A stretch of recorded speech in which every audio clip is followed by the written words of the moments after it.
Good afternoon, everyone, and thank you for joining us for today's public safety briefing led by Deputy Mayor for Public Safety, Phil Banks. Following our last speaker, we will take a few questions from the media, followed by some questions that have been submitted by the public ahead of today's briefing. I would now like to turn it over to Deputy Mayor Phil Banks. Good afternoon and welcome, everyone. I would like to wish everyone and those who are observing Ramadan started yesterday, Ramadan Mubarak, and certainly a peaceful and blessed Ramadan period for all. And continue to keep New York City safe as the safest big city in America. You're going to be joined by four people today. One of them you've heard from before. He's Chief Mike LaPetri. He's the Chief of Crime Control Strategies for the NYPD, and he's going to be speaking about two topics. One topic is going to be about these illegal weed shops and the proliferation of them and the damages they're causing throughout the city. And he's also going to be talking about auto and auto-related thefts. Then you're going to hear from the Parks Department. I'm joined today by the Deputy Commissioner and Chief Operating Officer, Mark Folk, and he is accompanied by Assistant Commissioner Edwin Rodriguez. And they're going to be talking very excitingly about a new initiative that they are going to be utilizing as far as keeping the parks safe. Cleanliness of the parks go hand in hand with public safety. And it's actually very exciting to see that they're looking at this initiative, and I think that the citizens are going to be very happy about what we're doing to keep our parks, continue to keep them clean. And last but not least, we're going to be here from Deanna Logan, who is the Director of the Mayor's Office of Criminal Justice. She is going to briefly explain to you exactly what that office does, but then she's going to have a presentation and she's going to discuss recidivism and what exactly that means and the impact that it is having on our city. And these are a small number of individuals that's committing an inordinate amount of crime and impacting the city. And it's a very interesting, very informative presentation, Deanna, and I know that everybody's going to get a lot out of that. So for those of you who are tuning in, thank you. I appreciate it. We're going to have these discussions. You're going to see them expand. You're going to see a lot more people from city and city government. In the future, you're going to see people from our external partners that we work with come up here. And this discussion and this informative session, we believe is going to be very beneficial. So we'd like for you to share it with your friends, share with your colleagues, share with anyone who you think would benefit, share with everybody. Go to hearfromeric.com. You can sign up. You sign up on the link. You will get a link. We will inform you about the topics that we will be discussing. It'll be a platform for you to submit your questions so that we can answer your questions. And then it's the start for you to engage in these conversations with us. So once again, thank you for all who is joining. Our first topic today that we're going to be speaking about is this increase of these illegal weed shops, right? Smoke shops that you're seeing that's taking place all throughout the city. And if you have not seen them, I just ask you to open up your eyes because every day it seems like there are more and more that are opening up. And I just want to take a minute, just a brief second to really explain what we're faced with here before Mike LaPetri goes into the details. New York City and New York State, like many other states, have looked historically at the enforcement of marijuana for decades and come to the conclusion that there was unjust enforcement. It was over-enforcement in this area. And there was a lot of people in a lot of communities that were severely impacted by the marijuana laws. And New York State said, we're going to do something about this. We're going to legalize cannabis, and we're going to allow and have a system in place that communities and people who were unjustly and unfairly targeted by the criminal justice system, who got swept up into that net, that they will be given an opportunity, right, to be able to prosper from the legal cannabisation in New York. But there's a group of people out there who says, no, stop. We're not going for that. We're not going to wait in line. We're not going to fill out the application. We're not going to have our marijuana regulated. And we're also going to sell it to your kids, and we're going to target it to your kids, and we're going to disguise it as candy, and we're going to disguise it as breakfast cereals. So let's think about this. We as a government have decided to say, hey, we're going to correct the wrong, and then we're going to now look to positively impact certain communities, and we're going to legalize cannabis. Other people have said no. They're not going to be able to do that. And I think you're going to hear that I believe Albany is listening. And I think Albany has heard. I'd like to thank the governor and all the people in Albany who are at least taking this and making this the level of importance so that we can strengthen our laws to be able to impact the individuals who decided that they are not going to play by the rules. And I think this is something that as a city and as a state, we need to keep that high level of importance and priority. And quite frankly, I think we need to drive them out of business. It is going to, and it has already impacted our communities, as you will hear shortly, about the violence that's associated with it, et cetera, et cetera. So Chief LaPetri, can you start telling us about these illegal shops that we're seeing, smoke shops, and what we can be doing about them? Yes, sir. Thank you, Deputy Mayor. So as the Deputy Mayor stated, we've seen a sharp increase in both the ownership and the selling of illegal cannabis inside of smoke shops. We've identified almost 1,700 smoke shops in New York City, and they pop up daily. So what we've been looking at is, are these smoke shops acting illegally? Are there complaints associated to those smoke shops, whether it be 311 or 911 complaints? How many feet is the smoke shop from the nearest school? And with the illegal sale of cannabis in some of these stores comes a cash business that individuals are targeting. We've seen over 100 smoke shop related robberies already this year.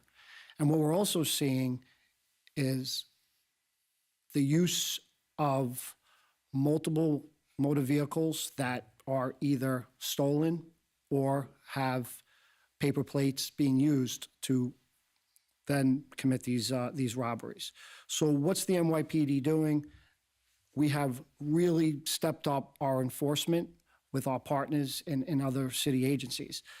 But we've also have robbery task force in most of our boroughs, both on the patrol and the detective side of the investigations. And we've made hundreds of arrests just this year, and we're going to continue to focus on not only the illegal sale of marijuana, but also make sure that these stores are safe, and so are the surrounding areas.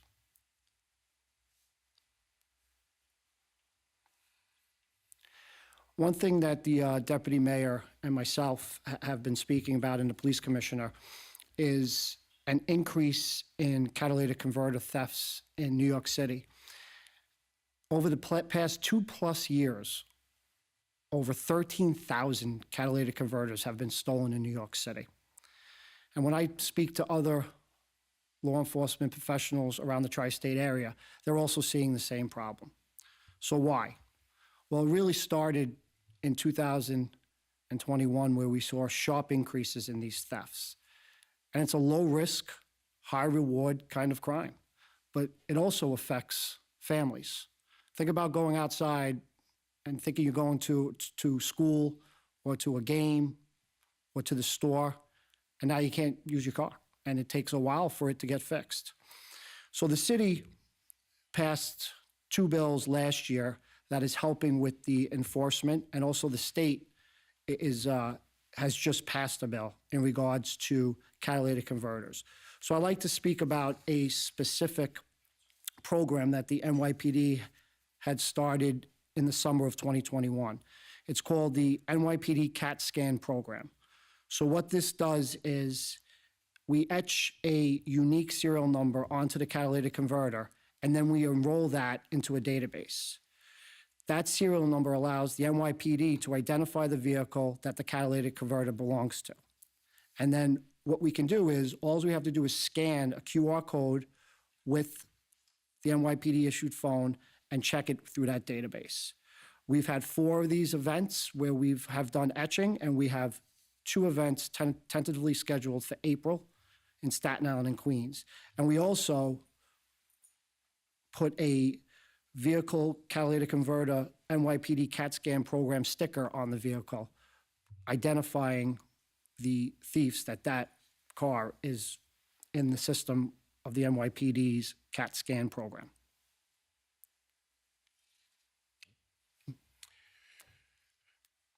So I want to go back to something, Mike, and so it's interesting, right? So we have the people stealing cars. Oftentimes, when they are stealing your catalytic converter, they're stealing them out of illegal cars. So they're stealing a car, and then they're going to steal your catalytic converter. But let's just go back a second to the illegal smoke shops. I want to be clear. We're talking about the illegal smoke shops, not the ones who are operating and conforming with the laws. I understand that robberies are up in these establishments significantly. Is that accurate? That is correct. So we've really seen an uptick in these types of robberies in New York City last year, and it continues into this year. And you have approximately what percentage of that uptick is? And these armed robberies, people going in with guns Yes. looking to rob the location? Yes, most of them are with gunpoint robberies. Multiple perpetrators will enter, and what we see is they then go on to commit another one in another borough, go commit another one in another borough. So we've had upwards of groups of individuals do 20 to 25 smoke shop robberies in a month, and they're targeting the cash that's on site. Now, why are these businesses having so much cash on site?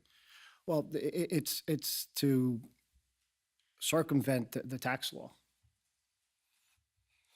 And I think that the mayor's proposed new bill to increase civil and tax penalties for unlicensed and illicit sale of cannabis will be something that will help. You know that if cannabis has been legalized and decriminalized on the state level, the federal laws have not quite caught up with that. If you deposit money into a federal bank and it was proceeds of cannabis, you are committing a federal violations. These businesses are not going to play with the feds, right? Because the penalties are too harsh. So they're not putting this money into the bank. And then it makes it an attraction for that cash to be on hand, and then for the bad guys and the bad girls with the guns to go into rob, right? So they're not going to try not to break the Fed law because the penalties are severe and adequate and sufficient, but they're willing to break the state and city laws. So I just want to actually applaud our partners in Albany because I do believe they are looking at this, and I believe that they're considering increasing the potential sanctions that we can impose when we uncover these illegal smoke shops who are targeting our individuals there. So thank you, Albany, for actually taking a look at this, and certainly for the residents for bringing this out to us, and for city government for raising this particular issue. But it is a very, very important issue. So thank you, Chief LaPetrie. Thank you, Deputy Mayor. So next we're going to speak to our partners in the Parks Department, and they're going to inform us about a new initiative that I'm actually excited about, because I do believe cleanliness is next to godliness, and it is a hand-in-hand related to public safety, which is very important. So Commissioner, Great. tell me what we're going to hear. Well, thank you very much, Deputy Mayor Banks. We greatly appreciate the invitation. And we also do agree that cleanliness goes hand in hand with public safety. Yes. Last week, we marked the arrival of spring, which is really the beginning of the ramp up of the busiest time at parks.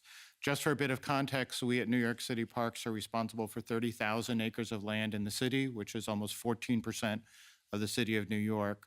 We have over 1,000 playgrounds, 800 athletic fields. It's a very large system.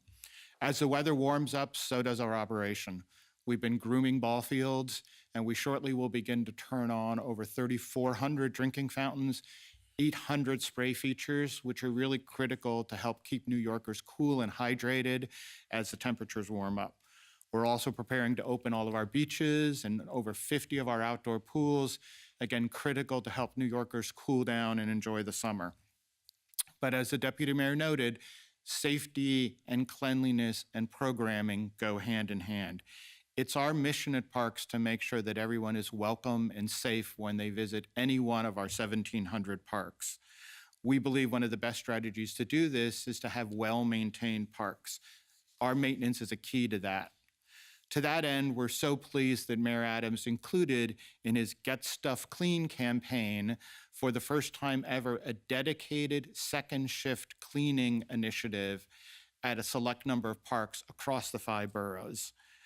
These 240 newly hired parkies will be working afternoon and evening hours from Thursday through Monday, so over the weekend, cleaning what we at Parks called hotspots, which is our heavily used sites during the warmer weather months. So think of picnic areas, barbecue sites, places where families and patrons gather. We're dedicating staff to make sure that they're clean, so when you show up to use a park, it's clean. And along with cleanliness comes safety. Simply put, we're committed to maintaining our parks over a broader period of time at a larger number of parks across all 5 boroughs. Critical to that also is the staff maintaining our over 1,400 public restrooms. There's been a lot of conversations in the press and amongst our colleagues in government and the public about the importance of the public having access to safe and clean restrooms. We are very pleased at Parks that we provide more public restrooms than any other agency in the city, and 1,400 of them open 7 days a week throughout the year. We do like to remind New Yorkers, though, that clean and safe parks is also dependent upon your use and your coming to parks. So if you see issues, you see concerns, please call either 911 or 311 to report cleanliness issues. And if you're coming to barbecue, we really do appreciate if you clean up after yourselves, pick up after yourselves, bag up the trash, and then place it right next to one of our trash containers, and we'll make sure it gets out of there very quickly. And or if you want to carry it out, carry in, carry out, we also appreciate that. So again, on behalf of all our hardworking colleagues at Parks, we appreciate this opportunity, Deputy Mayor, and we look forward to a great summer. I appreciate you. So let's go over a couple of potential takeaways. One is that if you are visiting the parks and if you see something, whether it's cleanliness related or not, that does not look appropriate, we'd like for you to call 311, or of course, if it's an emergency, call 911, right? That's the first takeaway, correct? Correct, absolutely. Either 311 or 911. And the second takeaway is that if you're utilizing the park, do the best you can, right, to clean up after yourself, right? Put your garbage in the garbage cans, or I think take it with you, or however you're going to see. But you can help us by helping yourself, right? You can. How's it go? You can help us help you. Correct. By you actually doing a lot of cleaning up yourself.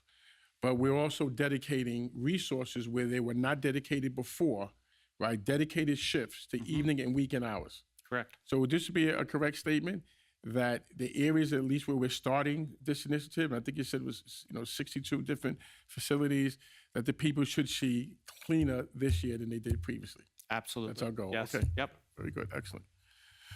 Okay, so last but certainly not least, right, I am joined here by Deanna Logan, Director of the Mayor's Office of Criminal Justice. Me and Deanna speak 5 or 6 times a day. She has a very, very critical and important job, and I think it's going to be interesting what she is going to be speaking about now. So Deanna, if we could just get a real quick overview, because a lot of people may not truly know or understand what the Mayor's Office of Criminal Justice does. And then you're going to have a presentation that's going to focus in on recidivism and just certain areas in the criminal justice system, right? Yes. Okay, it's on you. Okay. Well, good afternoon, everybody. I'm really happy to be here with my colleagues from the Parks Department, from New York City Police Department. They keep me with Chief LePetri all the time, apparently, but thank you, Mayor. Thank you, Deputy Mayor Banks. My name is Deanna Logan, and I am the Director of the Mayor's Office of Criminal Justice. We affectionately refer to ourselves as MOCJ, and a lot of people refer to us as MOCJ as well. We serve as the think tank and coordinating entity for the city's criminal justice system. And what does that mean? It means that we advise Mayor Adams and Deputy Mayor Banks on criminal justice policy and serve as the mayor's representatives to the courts, to district attorneys, defender organizations, state criminal justice agencies, among other entities. We work with our law enforcement partners, with city agencies, not-for-profits, foundations, the public. And our goal is to implement data-driven anti-crime strategies and promote the operation of a fair justice system.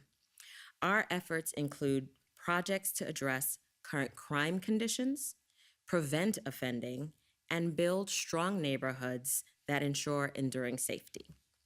MOCJ's work is grounded in data. We have our research, innovation, and policy teams they work collaboratively to identify concerns that may be barriers to public safety. And so now, Deputy Mayor, I'm going to just kind of go into some of the collaboration and the efforts that we've had on one of the main crime challenges that we've been seeing, right? So under Mayor Adams' leadership with Deputy Mayor Banks, the city's public safety agencies began an unprecedented collaboration to align crime data across the city systems. MOCJ, New York Police Department, Department of Correction, and many providers of our service work together to coordinate the data systems and produce an accurate picture of public safety landscape within the criminal justice framework of New York City. We also, MOCJ, have a longstanding relationship with the Office of Court Administration's data team that both drives the data that's available and helps to analyze criminal justice trends. So with our sister city agencies and state city agencies, we also work with the partner service providers and justice-involved individuals to obtain and review not only the quantitative data that you hear us talk about in terms of numbers, but qualitative data, like how it actually works for them on the ground, to inform the city's government's critical criminal justice work. Our unprecedented collaboration across all of these multiple data streams allowed us to drill down into the city's most challenging public safety matters. That one challenge that New York City is facing right now is the recidivism problem. And when we talk about the recidivism problem, what we are really talking about is the deep dive into the data that shows us that approximately 9,000 people that have a recent persistent pattern of recurring criminal charges and missing court. And so I want to be really clear about that, because when we're talking about a recent persistent criminal charge pattern, we're not saying that everybody's been convicted. We're saying that these individuals in a very short, quick period have been coming back on recurring criminal charges, and they're failing to actually show up in court for those charges, right? So in the last year, 2022, there were approximately 190,000 arrests. And Chief LaPetri will let you know, because you see he's smiling at me because he knows that that's accurate. Of those 9,000 individuals that were charged in court that had that pattern of recent, persistent, recurring criminal charges, the population of 9,000 represents 8% of all arrests, right? 8%. And then when we looked even closer, what we realized is those 9,000 with that pattern, of them, there were approximately 2,000 that would go on to commit violent felony offenses, right? 9,000 that have the recurring, and within that population, there's a pocket, small pocket of 2,000 individuals that go on to commit violent felony offenses. Now, putting that information into perspective, what we know is people with recent persistent pattern of recurring criminal charges and missing court are at high risk for failing to appear in court and committing another crime. However, they're also the small concentration of people who commit those crimes, right? We identified this group by working with all of our partners across agencies, service providers, and we worked together and we said, what do all of these people have in common? What do they share? And when we look at data, I can tell you that the research innovation team, they're usually really complicated. And the thing that was most astonishing about this group of people is that what they shared was absolutely common sense. It wasn't complicated. It was that within this group, there were recent pending felony cases in court, multiple warrants, 2 or more in the past 5 years, several open cases, and 3 or more, right? Several open cases means 3 or more within the past 5 years. Once we actually honed in on those shared factors, it wasn't hard for all of the experts in the area to replicate our findings, right? That's when we know that we're onto something, when we can give our partners the information of what we're seeing, and they can take the data and they can do it themselves. And they did. And they concurred that these individuals were most likely to reoffend and miss court the same way that we came to that understanding. Now, what we also know is true from our data is that people within the arrest population who don't have these shared factors and don't exhibit the pattern of recurring criminal charges and missing court are actually returning to court. So people who don't have warrants in the last 5 years, no convictions in the last 3 years, no felony convictions in the last 10 years, and no pending cases generally have significant fewer incidents of recurring criminal charges. So the data is clear.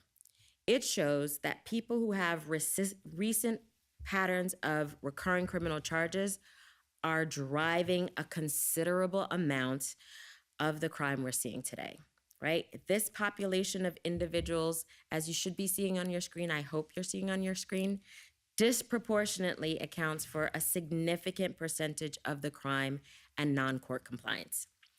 8% of the arrested people, as you're seeing, out of the 190,000 citywide arrests in 2022, that group accounted for 27% of felony arrests, 22% of all arrests, 29% of felony robbery arrests, 57% of felony burglary arrests, 36% of grand larceny arrests, 33% of larceny auto arrests, which I'm thinking Chief LaPetri falls into your catalytic converter population, and then 60% of misdemeanor petit larceny arrests. The small population of individuals with this recent persistent pattern are actually really struggling. We know that. They're struggling to modify their own behavior. They're also individuals that are not susceptible to the supports that work for the majority of people that we talked about that aren't seeing that pattern. We understand that for some individuals with this recent persistent pattern of recurring criminal charges, a period of incarceration is warranted, and in some cases, the necessary mechanism to order to disrupt that cycle. But we also understand that true public safety requires multiple methods and partners that can deploy the tactics to combine strong accountability and robust prevention strategies. We know that many among the recidivist group are struggling with a heightened level of need, and it means that in specific cases, we must employ a much more targeted form of support and supervision to provide intense services, accountability, coping skills that will afford these individuals the ability to overcome their behavior. Based on research in New York and other jurisdictions, we can improve outcomes for many of this group with a much more precise response to address their behavior and needs that would include more active and stringent supervision while they are out of jail, housing supports, mental health care, trauma-informed therapeutic supports to help guide better responses to difficult situations, stressors, and fears. What we know about this population is that they respond to what we take for granted. Getting up and going to an appointment rises in them a level of fear and fight or flight response that does not actually happen for average New Yorkers and citizens. Improving the outcomes for this group is possible, and we will be coordinating across our incredible array of talented service providers to do everything in the city's power to increase the intensity, precision, and effectiveness of how we help this population successfully return to court to answer their charges and to avoid reoffending. So what you know is more intense individualized supervision and clinical supports equals reduced rearrest rates, increased court appearance rates to go back and finish their cases and address their crimes, and fairer, more efficient system operation for the criminal justice system. Great, excellent. So if I could just, a couple of things, Deanna. And first of all, thank you. That was very informative, and I'm relatively confident that our listeners here, got a thorough education and understanding of this issue here. So small percentage of the population creating an inordinate amount of crimes is taking place, right? Driving the numbers are, the percentages are higher. And even within that small amount, like we can identify, even within that small amount, the ones that are actually taking that and now creating violent felony offenses against us. So we can see the population, it's 9,000. That population will change because since it's common sense criteria, then people roll in and people roll out. But the trend of 9,000 people that are overall reoffending stays, and 2,000 of them will go on to commit violent felony offenses. And since we're talking about recidivism, we know who these individuals are, correct? Well, we know we can identify them at arraignment, and so we know that we need to do something different for these individuals. Right. Exactly. And that difference can be harsher incarcerations, but it could actually just be services that they actually need as well, right? Absolutely. So there's the two things that you can give them, right? You know, if it's required for incarcerations, which as a society we do want to make sure that that is only a last step, a last result. We want to be able to make the assessment, the triage to determine will housing work, will job work, will mental health assistance work to be able to get these individuals out of criminal justice systems, and as a last resort, incarceration if need be, just to save the rest of society. Would I be accurate in framing it? That is similar to very that? accurate. Okay, thank you. Thank you. Okay, so listen here, that actually sums up our presentations for this week. Once again, thank you, and I believe that we're going to go to some type of questions, Derek. Thank you, Deputy Mayor. We will now take a few on-topic questions from the media related to today's presentations. We encourage those who have an on-topic question related to today's briefing to use the raise hand function now. For any off-topic questions, please follow up with the press office for a response. Our first question will come from Deborah Lee Santos, who is with the Manhattan Times Bronx Free Press. Deborah Lee, your line is now unmuted. Terrific. Good morning. Can you all hear me? Yes. Terrific. Thank you for the time and the presentations. In tying the conversation on public safety to a change in seasons and the uptick of use of the park's green spaces and overall increase in just the use of public spaces, it's an obvious concern that the youth-related incidents that we've seen proliferate involving guns in some instances, not involving them in others. For example, the Uptown platform scene where a young man was brutally beaten by another group of youths. The concern also is exacerbated as we turn again in terms of the season and think about how there will be more use of public spaces, there will be more congregation, there'll be more opportunities, rightfully so. And I want to ask the Deputy Mayor to speak to how it is at the NYPD and the city agencies that are represented here today specifically plan on addressing that concern, because again, you're already seeing that uptick in youth violence and youth incidents, and that's likely only going to be exacerbated by the change in weather. Thank you for the question, Deborah Lee. Unfortunately, we only have time today to take questions related to the presentations that were made during this briefing. We will refer that question to the press office and somebody will follow up with you later this afternoon. Our next question comes from Bernadette Hogan from the New York Post. Bernadette, your line is now unmuted. Great. Hi, guys. Thank you so much. This is a question for Director Logan.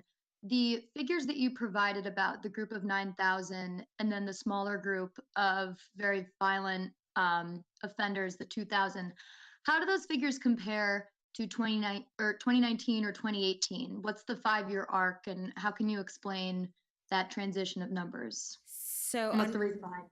So unfortunately, when we look at the data, part of this unprecedented collaboration was to get us additional variables that really start in 2020 and don't allow us to go back into the 2019, 2018 to do that. We do know that our partners in criminal justice, CJA is what we refer to them as, have a dashboard that kind of gives a little look into this population, but overall the data really starts and is reliable when we look starting in 2020. Thank you. Earlier this week, the administration reached out to New Yorkers, asking them to submit questions for the officials that have joined us here today. We will now get to as many of those as we can with the time that we have left. Our first question comes from Alice in Queens and is for the Parks Department. She asks, if a park is overgrown with invasive vines such as English ivy, how can I report it to be removed? Great. Thank you very much, Alice, for the question. Certainly, control of vegetation in parks is one of our primary focus. And if there's overgrown vegetation, we encourage any citizen to call 311 and report it through 311 with the location. And if you have a sense of the type of vegetation, you can also submit photographs, and then we'll follow up on that request. Thank you. Our next question comes from Richard from the Bronx and is for the NYPD. He asks, the most recent opportunity for the community to participate in the Bronx CompStat was a real example of transparency and fostering trust. How can the community further support the NYPD with community-oriented policing, separate and apart from precinct councils? Thank you. Yes, so we just had our, really our second CompStat community meeting, which went very well with the Bronx this week. You know, as always, you know, it's the community and police working together, right? So the police department needs the community for the eyes and ears, you know, call 311, call 911, you know, walk into your local precinct and really meet the officers from that precinct or the area that you live in or the area that you work in. Thank you. Thank you, Chief. Our next question comes from Kathleen in Brooklyn for MOCJ. In response to the COVID pandemic, MOCJ worked with community organizations to open emergency re-entry housing to decarcerate Rikers Island. Does MOCJ remain committed to the emergency low-barrier re-entry housing model in addition to the transitional housing beds scheduled to come online this summer? So the administration and MOCJ are committed to making sure that housing is a priority. When we opened up the reentry emergency hotels, that was always meant to be a short-term emergency. We are now working to move into transitional housing, which is a much more cost-effective way for the city to provide housing to all of those people who have criminal justice involvement.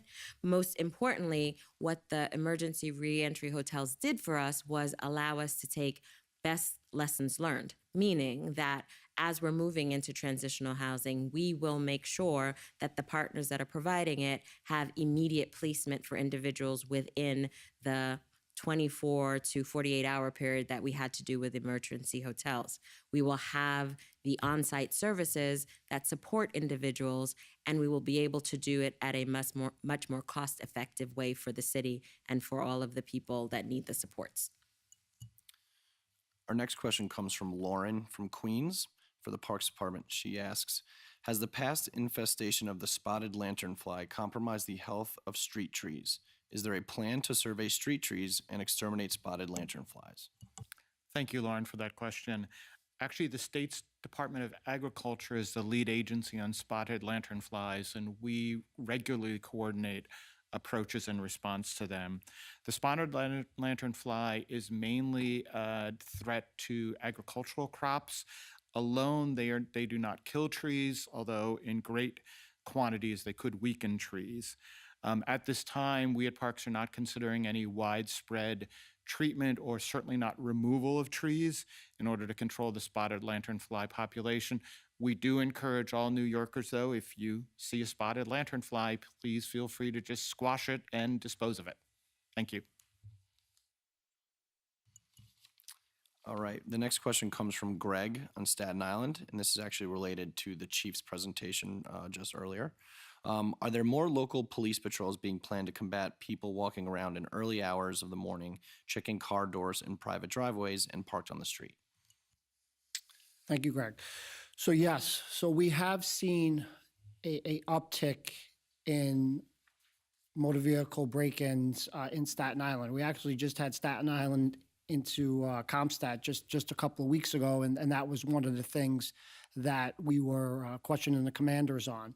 So what the commanders have done is they have moved some patrols to the areas and to the times that they do see a cluster of car breaks. And we're also looking at car break recidivists who might live in the area, but you definitely will see and are seeing a more increased patrol in regards to car breaks in Staten Island. Next question comes from Roger from Staten Island. This is for Mock J. Does your office track repeat offenders when it comes to shoplifting? This is a big problem in our city. MockJ doesn't actually track individuals. We review aggregate data to identify trends and patterns that allow our partners to work and support individuals, but also for NYPD does the enforcement part of that work. We do, however, work with the mayor on those initiatives that are most pressing. And so as it regard to retail theft, there will be more to come because we have been working very closely with Deputy Mayor Banks and with the mayor for the retail theft plan on individuals that are the recidivists that are driving that. So if I could just add to it. So the New York City Police Department does track shoplifting recidivists as we track all recidivists in New York City. And I will tell you this, we know who the 327 individuals are that have been arrested over 6,000 times in the past year. Say those numbers again. 327 people have been arrested 6,000 times for shoplifting-related crime. And when you look at those individuals, almost half of them are convicted felons. So those are the individuals, some of them, that Deanna Logan was speaking about during her presentation. Thank you. Our next question comes from Sarah in Brooklyn and is for the Parks Department. Can you tell me more about the plan to bring legal e-bikes into parks? Great. Thank you, Sarah, for that question. We're very excited about this pilot initiative. We at Parks, along with the entire city, has seen the significant growth in electric micromobility, including e-bikes. And in coordination with our sister agencies across the city, we're very pleased to be part of Mayor Adams' recently announced micromobility plan. This includes a pilot which will allow e-bikes on Parks roads and designated greenways. These are critical part of the city's infrastructure of mobility. As with all things, safety is our top concern. So e-bikes will not be allowed on pedestrian-only pathways. The goal of the pilot is, again, e-bikes on park roadways and greenways. Through the pilot, we will be looking at interventions that help support safety on these paths, including signage, education, to help reduce conflicts. We'll have more details about the pilot closer to its rollout in the beginning of the summer. Thank you. Our next question comes from Lorraine from Queens, which is a question that we've received repeatedly during this week's responses from the public. And it focuses around regulation of law and licensing for e-scooters, mopeds, and fly bikes when it comes to riding on sidewalks. This is very dangerous, and if someone is caught doing so, can it be confiscated? So yes, bicycle enforcement through our patrol officers, our 20,000 approximate patrol officers, and our highway officers is something that we take very seriously. And it is illegal to ride recklessly on a sidewalk, things of that nature. So it is something that we enforce, and we've seen a sharp increase in that type of enforcement. Thank you, Chief. On behalf of the Adams administration, I would like to thank everyone for tuning in to today's briefing. We look forward to seeing you all at our next one. Have a great day.